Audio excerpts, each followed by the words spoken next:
Well, the City of Joburg's new billing system for refuse and sewage could end up in court. That's as landlords accuse officials of unlawfully changing the billing system, which has led to them paying more.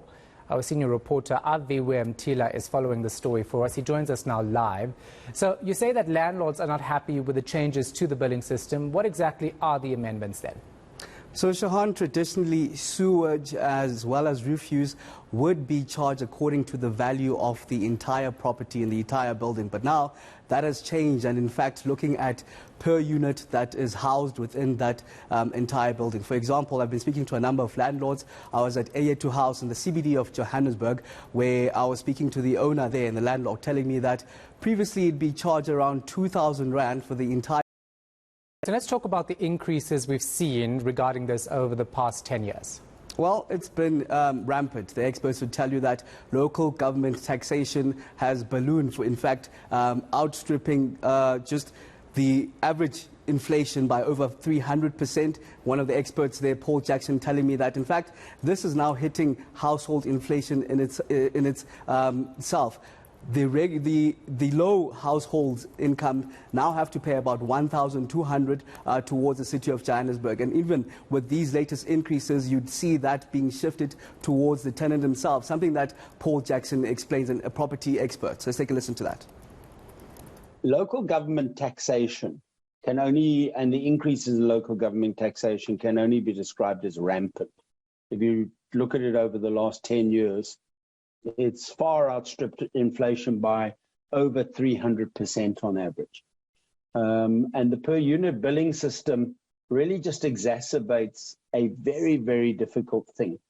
So by taxation, I mean, you know, water prices, refuse prices, effluent prices, and electricity prices that have increased the way they have, and essentially electricity being the stalking horse for the rest, has really put investment in the inner city under strain. But more importantly, the average low-income households paying over 1,200 Rand a month.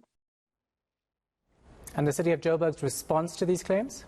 Well, it's looking at the previous 2 billion Rand that's been lost in revenue collection, attributed to a number of factors. One of them is the incorrect property allocation, also the illegal connections and the meters that aren't installed properly. So now they've done an audit looking at stand by stand, and they're now trying to fix those issues. In fact, I spoke to the MMC of Finance in Johannesburg, telling me even the backdated is insufficient, since they backdated only 36 months, going back to 2018. In fact, legally, they can backdate to at least 30 years. So they're saying that this is basically a slap in the hand, the complaints that they're receiving at this very moment. And in fact, they're saying that they're looking forward to court, where this matter will be dealt quite decisively. In an interview that I had with the MMC of Finance.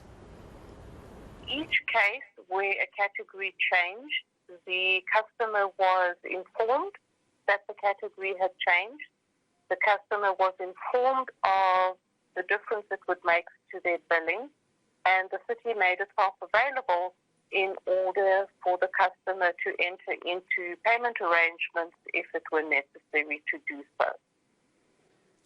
It does need to be realized, though, that the sanitation and refuse are both taxes, and the tax can be backdated up to 30 years by legislation, and the city backdated 36 months, not 30 years on those two taxes, that was created by the change of the category of the property.